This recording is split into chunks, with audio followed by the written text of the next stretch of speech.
Warning, the following audio transmission is based on theory and is intended for entertainment purposes only. It's Doomsday and its affiliates will not be held liable for anything your dumbass does. Listener discretion is advised.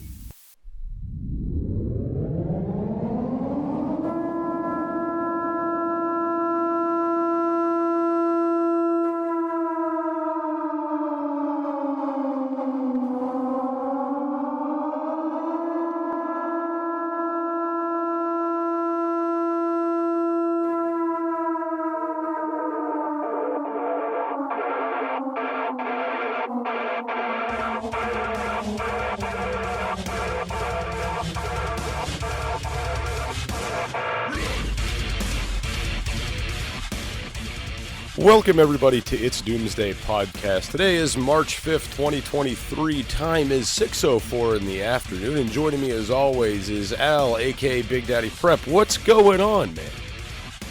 Just another day, Jester. Just another day. This week's topic, believe it or not, gave me a lot of insight into things I didn't even realize. So, yeah, this is a good topic today. They're going to enjoy this one. So, for those of you guys out there that don't know, I absolutely love getting listener emails and, listener topic suggestions. I think everybody pretty much knows that, right, Al? Yep. That's the people that are listening to us. We want to make our content to what they want to hear. So we got an email here that says, "Hello, I am a new listener to your podcast as well as a new prepper. Your podcast has helped me so much in the terms of planning and mentally. I didn't know a lot of things I would need to prepare or how to prepare it, like Mylar bags and blankets. I didn't even know those existed, so thank you very much. The main thing I wanted to ask is regarding prepping for a natural disaster, specifically earthquakes. I live on the West Coast where a rumor of a huge earthquake is due to hit us any day now, making it my main concern. I couldn't find an episode that talked a lot about earthquakes on your channel. Your advice speaks a lot about bunking in during emergency, but an earthquake could potentially destroy all your preparations. How do you recommend preparing for an earthquake scenario?" And the gentleman didn't say to use his name or not use his name, so we're just going to call him R. Okay. So R, we got your back, dude. So first and foremost, we all know about what just happened over in Turkey, the earthquake that happened over there. I believe somewhere close to 50,000 dead and over another 100,000 injured in that earthquake. So it's without a doubt safe to say that these are very destructive. There's a lot of people that can get injured. There's a lot of people that get killed. This is a very bad circumstance. And I know we were all taught in school growing up, and it's pretty much out there on ready.gov and all these different places. Duck and cover. Get under something stable, right? Get under the table. Get inside of a door jamb in your home. Things like this. Get in the strongest part of the home. If you're outside, avoid any buildings. Avoid things that can fall on you. If you're in your vehicle, pull over. Engage the emergency brake. This is basically what we're taught, right, Al? Right. And Jester, let me say this about earthquakes. I live on a fault line of a major earthquake area, the New Madrid fault line. Here in Arkansas, we're just pretty much right on it. So I, because of this listener, should have been paying attention more to earthquakes than what I have. So by you learning, it's helped me learn this week. And let me tell you a site to go to that's absolutely great.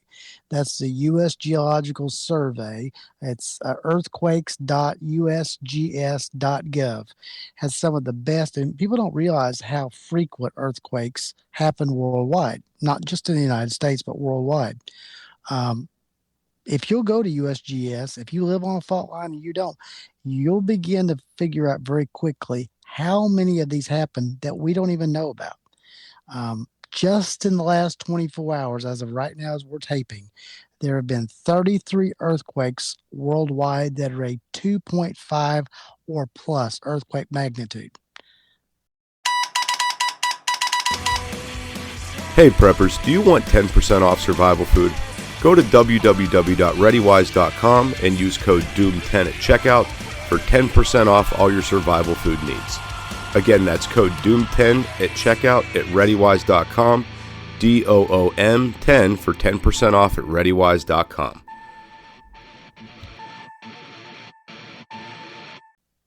Bet you didn't know that. No, I didn't know that. I'll tell you what I do know though. Go ahead. All right, so let me set the stage for a second. The earthquake hits. All right, boom. Say you're in an apartment building, if you're in an office building, if you're in your home, the earthquake hits. First and foremost, don't try to escape and get outside during the earthquake. Don't do that. Remain where you are, all right? Yep. The only time I suggest moving is in 3 scenarios. One scenario is you're near glass, you're near windows. Get away from those windows and glass, all right? Right on. If you're in a structurally weak part of your home, near a weak wall, something that's not finished, something that could very easily collapse on you, get away from that, right? And get to the strongest part of your home. That is the main suggestion here.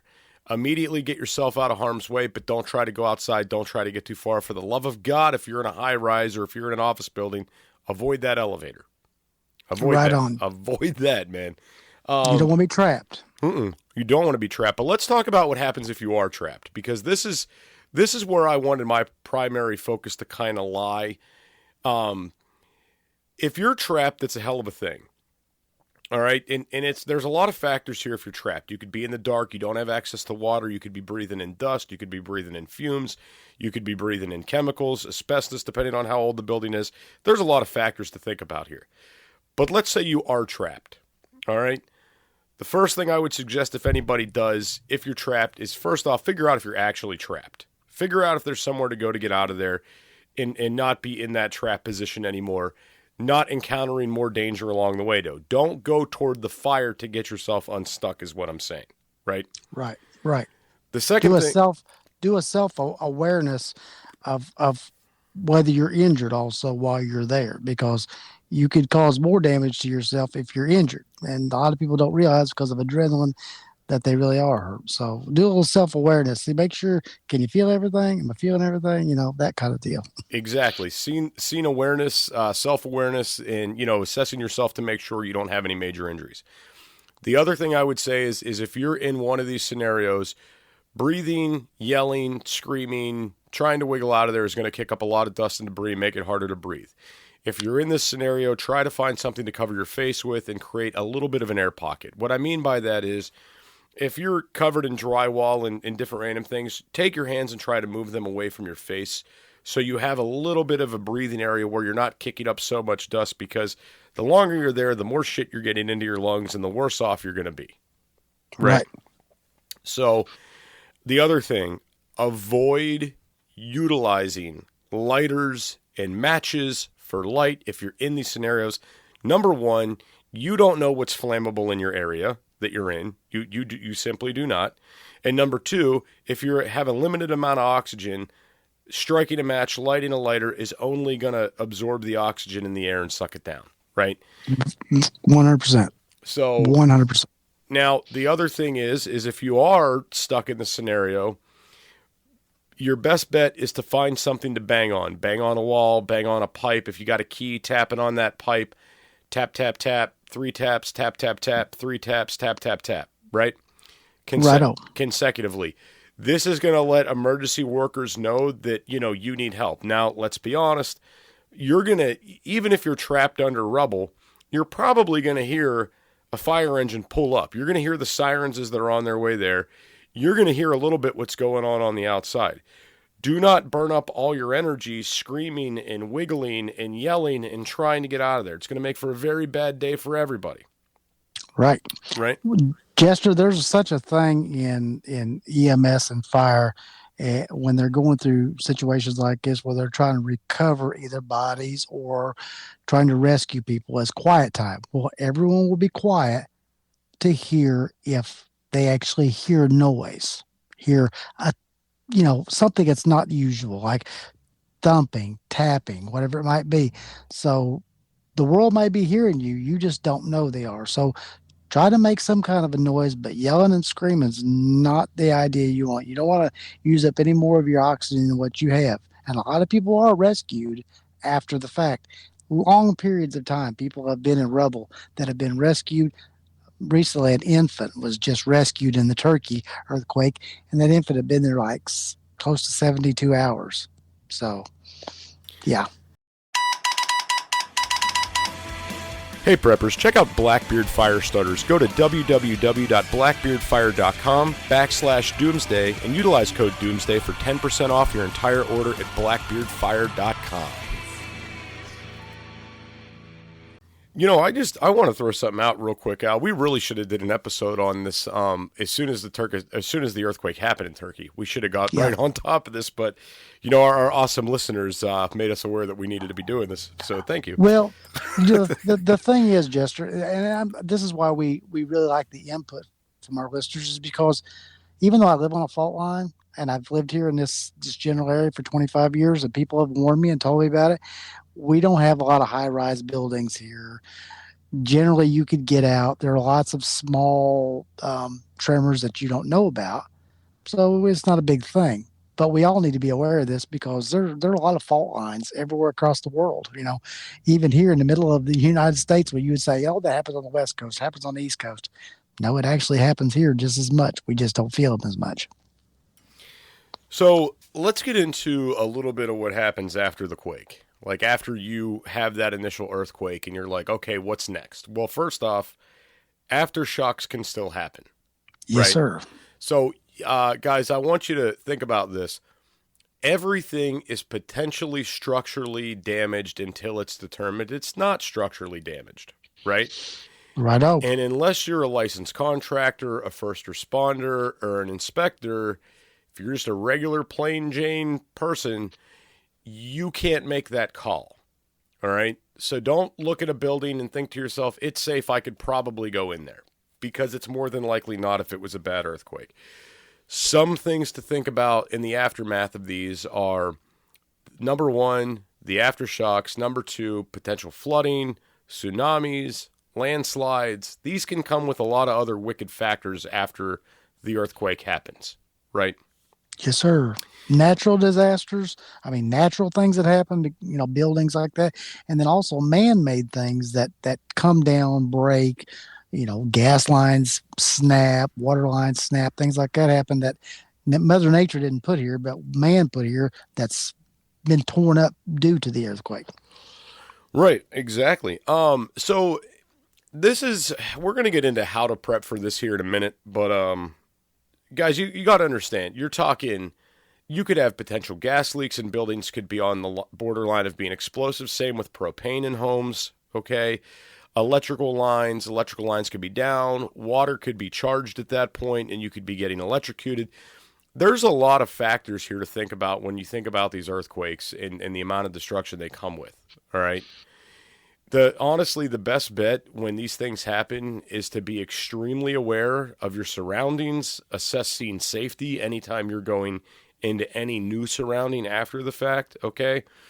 And then the biggest thing is just be prepared for more things to come or more things to go wrong after the fact.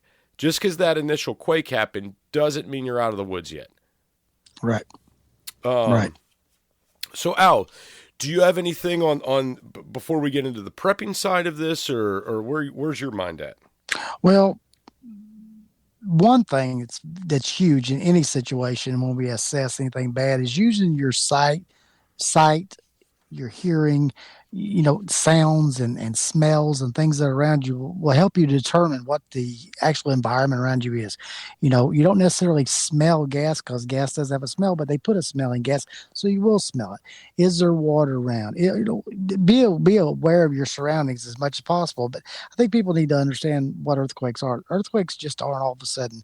You know, this comes because of, you know, seismic waves going through the ground, tectonic plates moving. These things actually build up for a long period of time. So when they happen, there's a lot of energy that's being displaced very quickly. And you talked about the aftershocks. Yeah, as those plates move, they might move an inch, but they might have small movements behind them. That small movement of the ground, an inch or two, could rattle a whole, like, I mean, what was it back in the late 90s whenever they had a big earthquake in Los Angeles that absolutely brought down a freeway. Things like that happen. So just after these things happen, because it's hard to predict them ahead of time. Sometimes they can predict in the general areas, but after it happens, understand there's probably going to be more that comes with it. So if you're aware of one happening, there's probably going to be more. I agree. So let's get into how to prepare for these. Want to be a guest on the show? Email it's doomsdaypodcast@gmail.com. That's it's doomsdaypodcast@gmail.com. First and foremost, I know the first thing I would normally say is water. Water, water, water, water, water. In this circumstance, I'm going to say first aid supplies. Yep. You're more than likely going to be injured in this process. Having things as far as like bleed stop, tourniquets, all that stuff goes, ensuring that you're okay. Look, let's be honest. You're gonna bleed out potentially before you become so dehydrated you die, right? Before you die of thirst. Very true. So for me, in the situation of an earthquake, having your first aid kit and assessing your medical needs is going to be priority. So guys, we're talking major injuries. This isn't falling off your bike and scraping your knee. Tourniquets, bleed stop, things to pack wounds, triangular bandages, any form of bleed stop to get that bleeding under control is going to be a big thing. Like, let's be honest here. If you're living with Granddad, and Granddad falls, he thinks he broke his neck, he thinks he broke his hip, something collapsed on him, you're not going to be able to treat that kind of stuff right then and there. You're going to have to get him to a hospital. But if Grandpa's bleeding out, you could at least stop that. He might be in pain, but you're going to save his life, right? So first aid's first and foremost, in my opinion. Second on the list would come water. And the reason why I say water is because there's a good chance municipal services are not going to be working and you're going to need to drink. You might need good water to flush wounds with. You might need to be taking medication still. There's a million different reasons for water, right, Al? Right. And also understand that the water supply, if it is there, could have been compromised. And, you have where, I hate to say this, but you have where sewage lines and fresh water lines sometimes, one bleed into another. So understand that even though there could be water there, it might not be good water. That's a big issue in a lot of these situations too.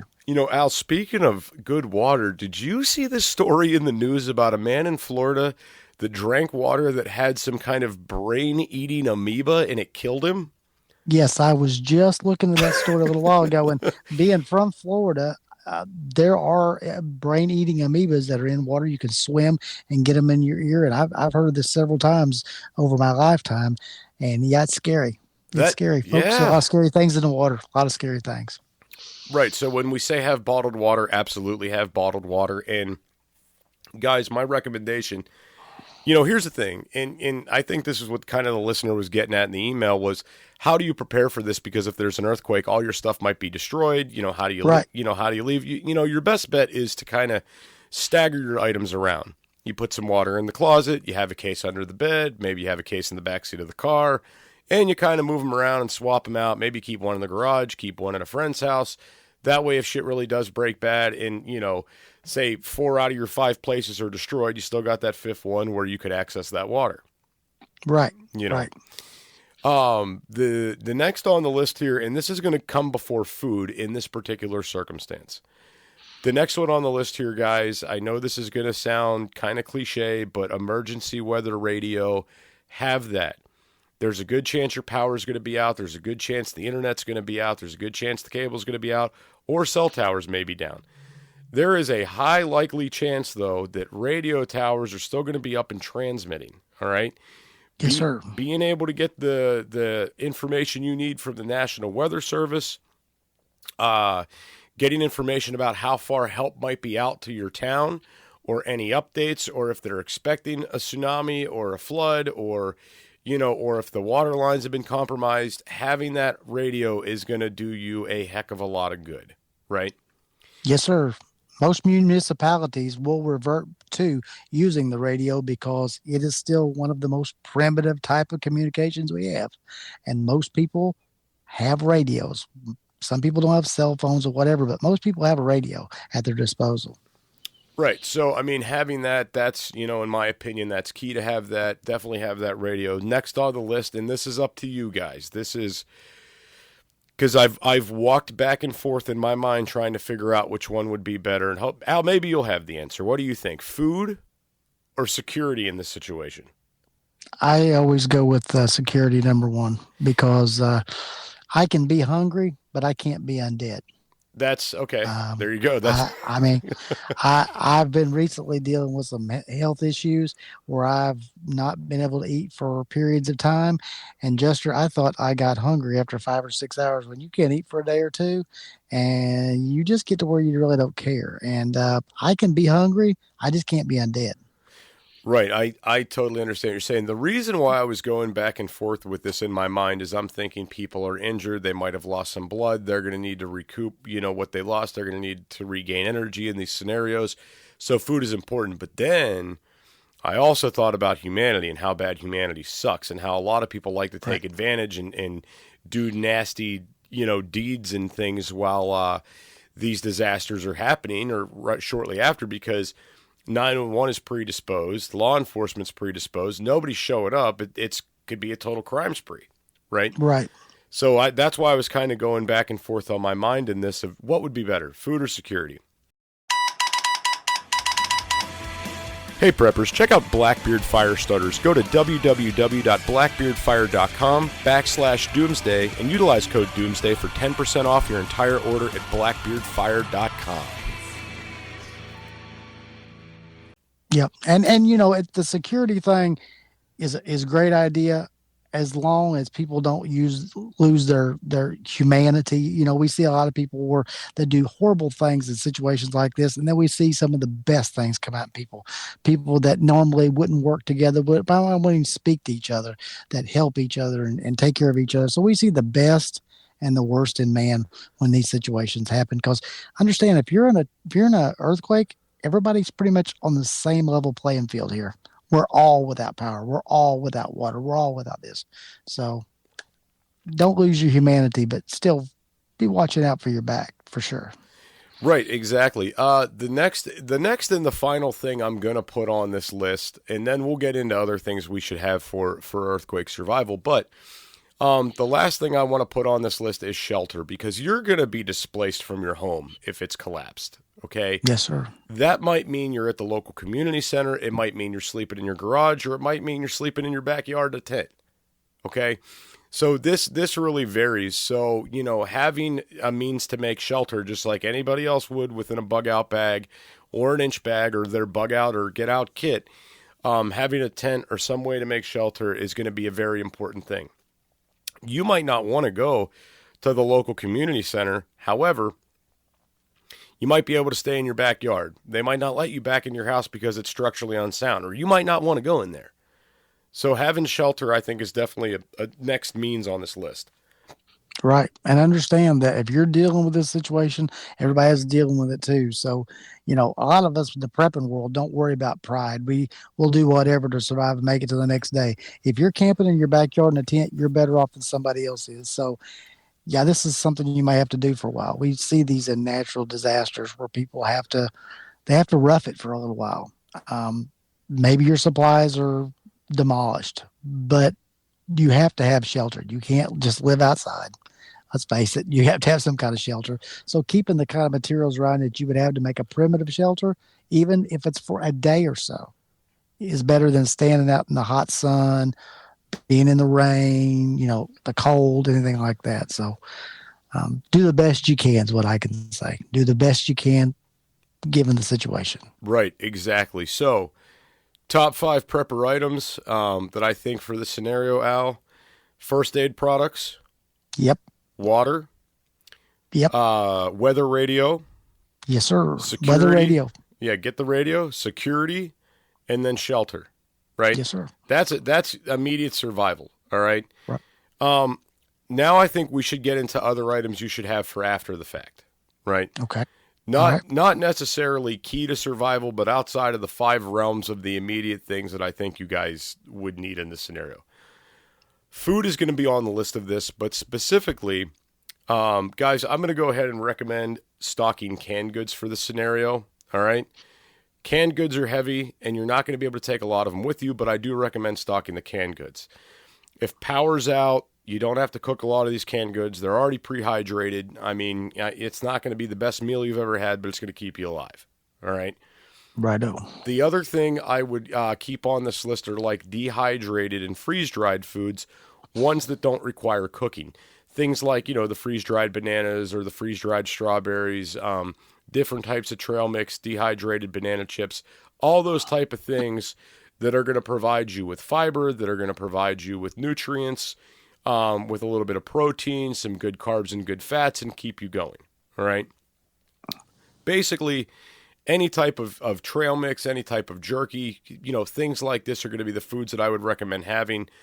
Because, there's also that scenario of maybe you live in the middle of nowhere when this hits, your car's under a tree, you can't get it out, and you got to go on foot for a while. Right. It can happen very easily. Very easily. Right. And, as simple as pulling out, a power bar or a chocolate bar and passing it to your kids in the event of these scenarios is going to make a big difference as far as their morale goes and how they're feeling about the situation. Maybe the family cat's missing, and that was your kid's favorite thing, and now everybody's losing their mind because you don't know where the cat's at, right? Right. I'm not saying chocolate's going to fix the problem, but it might take their mind off it a little bit enough so you could assess their medical needs to make sure they're okay, to maybe get a moment of silence to formulate your next plan here, or maybe just as a little bit of a stress reducer, right? Yes, sir. Things like that for sure. What I think of after the fact type preparations, and I know this is hard to plan for because we don't know what's going to be destroyed, what's not going to be, but documentation, folks. If your home is damaged, your business is damaged, your vehicle's damaged, everything's all in, hell in a handbasket, it's going to be for everybody around you too. So having copies of important paperwork, maybe stuck back at a bank, maybe in a bank in your safe deposit box, maybe a copy of paperwork that you have with you. Maybe you keep a copy in your vehicle because you're going to have to get these things fixed. And you might be far down the list of people to get them fixed, but you need to know who's my insurance company, what are the numbers I call, how do I report that my home's been damaged or my business has been damaged. This sounds not important when it comes to life, but eventually you're going to have to get back to life. So if you can make those copies now and put them away, you might actually save yourself a lot of time and a lot of grief down the road. Right. I agree with you 100%. A few more things here on the list I think are key. Guys, you're going to get displaced from an earthquake. You're going to end up outside at some point. That's a guarantee. Having something to protect you from the rain, whether it be ponchos, garbage bags you stocked up, an umbrella, something, because no one says that earthquakes have to hit in the summertime either. It could be raining out and 40 degrees and you're walking down the side of the highway. All right. So rain protection's key. Just like every other disaster out there on the planet, I'm going to suggest having a way to make fire to keep yourself warm or to potentially cook or simply as a morale booster. And I'm going to highly recommend having comms. Have your two-ways, have your ham radios. I'm going to highly recommend that as well. Right. It goes back sort of to the old go bag that we always talked about forever and a day, the go bag. You hope that you can get to it. You try to have these things. You're not guaranteed you're going to be able to get to it, but knowing that you have it in your car, knowing you got one in the house that you might be able to get to, might save you a lot of grief. These are not going to be pleasant situations. Right. Absolutely not. Something else that's kind of out of the realm, but I want you guys to think about this. We're going to have to do an episode specifically on this one day, which navigating in these situations. So guys, think about this. Earthquake hits, street lights are out, house lights are out, it's nighttime. You're trying to get to a relative's house, a friend's house. Let's say you've never been there without GPS. This is a big deal. You might not be able to get there to check on them to see if they're okay. Simply having maps of friends and family and knowing how to get to their home in the event that you do not have the luxury of GPS or the luxury of street lights illuminating the way, this is a big deal. I know it sounds a little bit goofy because everybody's probably thinking, well, I know how to get to my mom's house. I know how to get to my dad's house. But what if it's a relative you don't see all that often? What if it's somebody's house you don't typically drive to? Right. What if it's at night and you're used to having the streets illuminated and now you're confused? Hey preppers, do you want 10% off survival food? Go to www.readywise.com and use code DOOM10 at checkout for 10% off all your survival food needs. Again, that's code DOOM10 at checkout at ReadyWise.com. DOOM10 for 10% off at ReadyWise.com.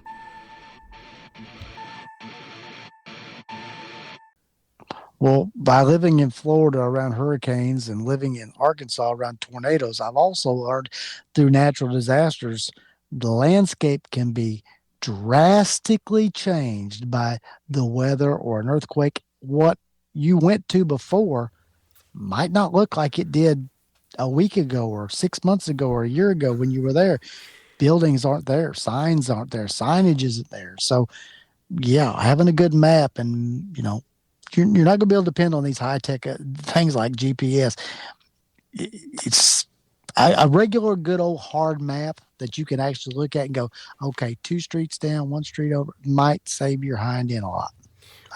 Right, because you might only go to grandma's neighborhood once or twice a year, and you're only able to find her house because she lives on Elm Street. Well, that Elm Street sign might be 3 miles away in the top of a tree now.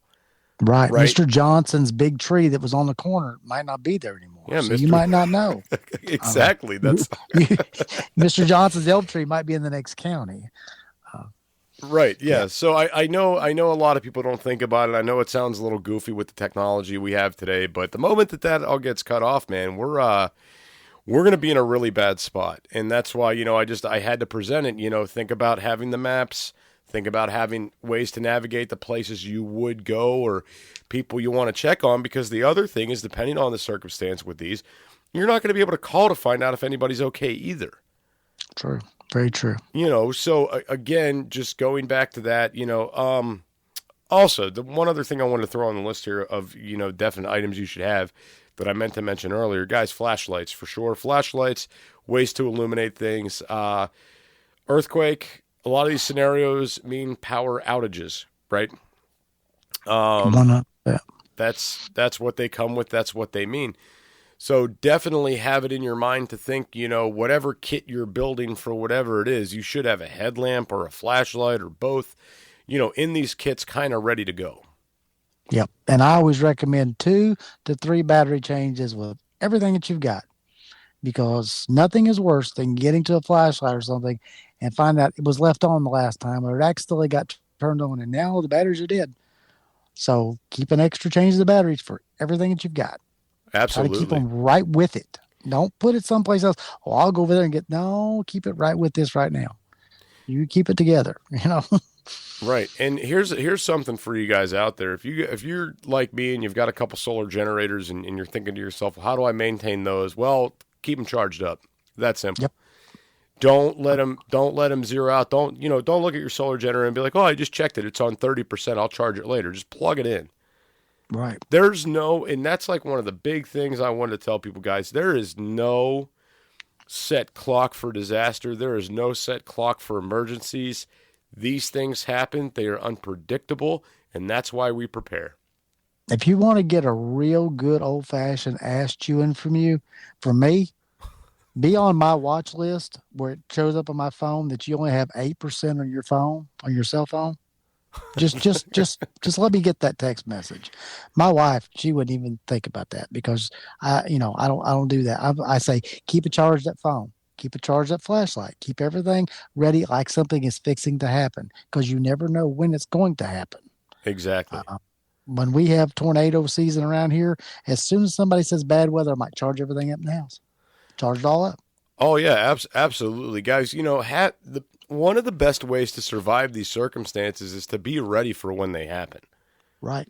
This after the fact shit that most of us do, it doesn't do anybody any good. Nope. It's how a dead flashlight never saved anybody. Right. Yeah. And I mean, but you got to think, Al, this is how people get sick. This is how they starve to death. This is how they get dehydrated and get really sick, or drink bad water because they're desperate and then die. Yeah. I mean, that's why you want to stay ahead of these things that are happening and be on top of these scenarios. Don't wait till the last minute to do things. Just go ahead and charge that phone or charge that flashlight or, buy that extra case of water. When you brought that up about, people dying of certain things, I said, well, let me just throw this out there. And this is a situation I've seen happen in hurricanes and not necessarily in tornadoes, but Power will be out. People are hungry. Okay. They want to eat up whatever's there. We always say, eat up the perishable things first. Folks, if you think water, something could be wrong with it, it could be tainted. Or if you think food could be spoiled or tainted, if you even have the idea that it might be, leave it alone. It's bad enough to go through with these bad situations. Don't go through with these bad situations being sick. Stomach bug, whether it be bad food, whatever it might be. I went through an emergency one time, and I think I got something that might have been out of the refrigerator just a little too long due to the emergency. Don't make this mistake, okay? If it looks like it's bad, you'll be hungry for a little bit longer, okay? You can make it another 2 or 3 hours. Don't eat something that could be bad for you.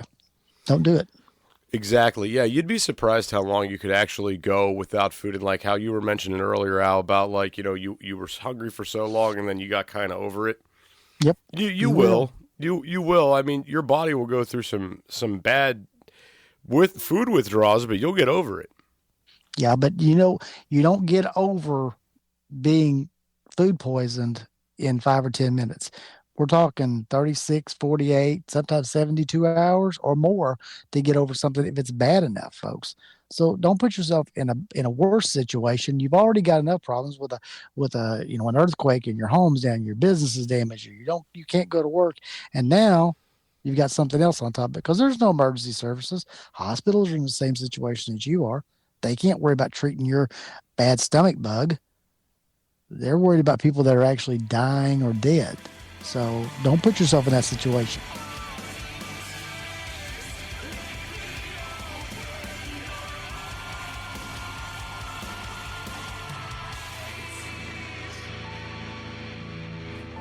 This is an emergency action message.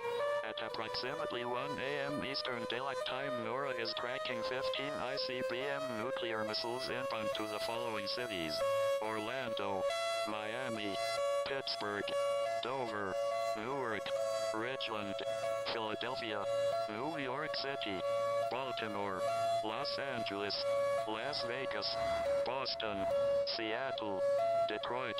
This is an extremely deadly situation. Stay tuned. The next emergency message will be a presidential address.